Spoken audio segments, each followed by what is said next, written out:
Jadi memang di negeri kita salah satu negeri muslim terbesar di dunia. Tapi buta huruf Al-Qur'annya juga termasuk yang terbaik. Jadi banyak yang tidak bisa membaca Al-Qur'an.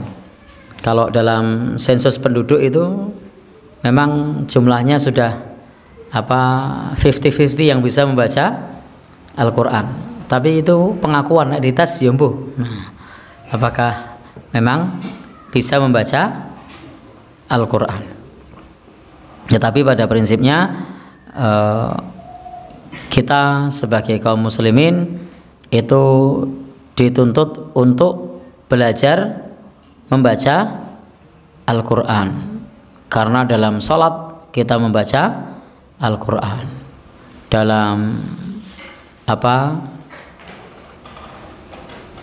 doa-doa terdapat banyak doa-doa yang dari Al-Qur'an, sehingga mau tidak mau kita sebagai umat Islam hendaknya belajar Al-Qur'an. Dan hukum asal dalam Al-Qur'an itu, belajar Al-Qur'an itu adalah talaqi musyafahah, saling berhadap-hadapan, melihat bagaimana mulutnya, bagaimana pengucapannya, itu hukum asal.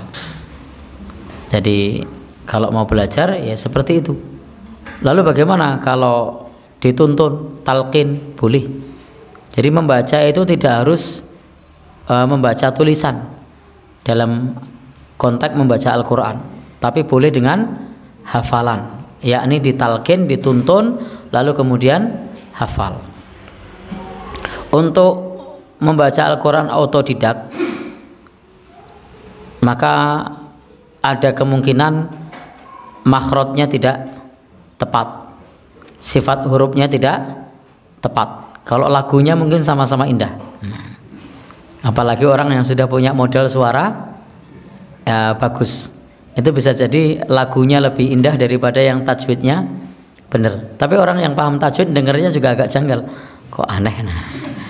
Karena saya pernah menghadiri satu acara pernikahan.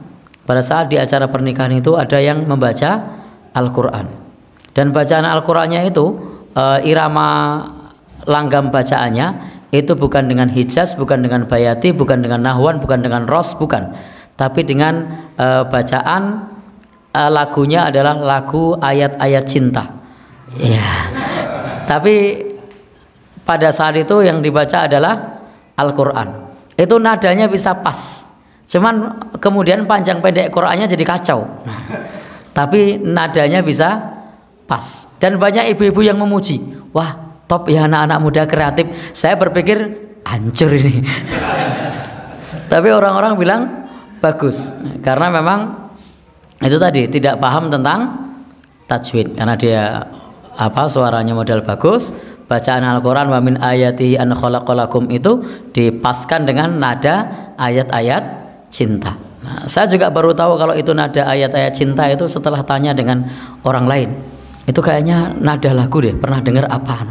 Oh ini. Nah, coba saya cek, oh bener. Nah, ternyata itu adalah lagu ayat-ayat cinta, tapi diterapkan untuk membaca Al-Qur'an. Nah, ini kebablasan. Nah, maka mestinya tadi musyafah, talaqi, tidak perlu malu untuk belajar. Kalau memang tidak mampu, ya lebih baik pripun? Silahkan didengarkan, dihafalkan apa yang ada di bacaan-bacaan para ulama. Itu monggo, dengan surat-surat yang sudah biasa dihafalkan. Itu monggo. Kalau memang terpaksa, karena tidak ada yang ngajari. Minimal surat-surat yang biasa dipakai untuk sholat.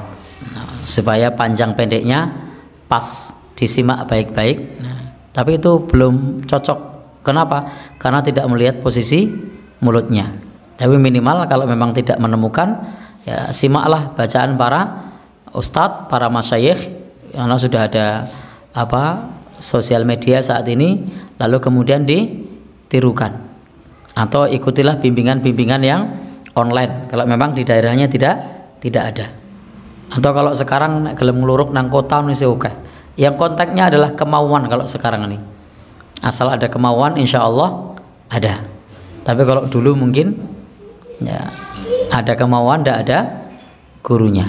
Jadi berpun, atau bisa datang ke Al Khair. Nah, insya Allah ada banyak yang mengajarkan di sini.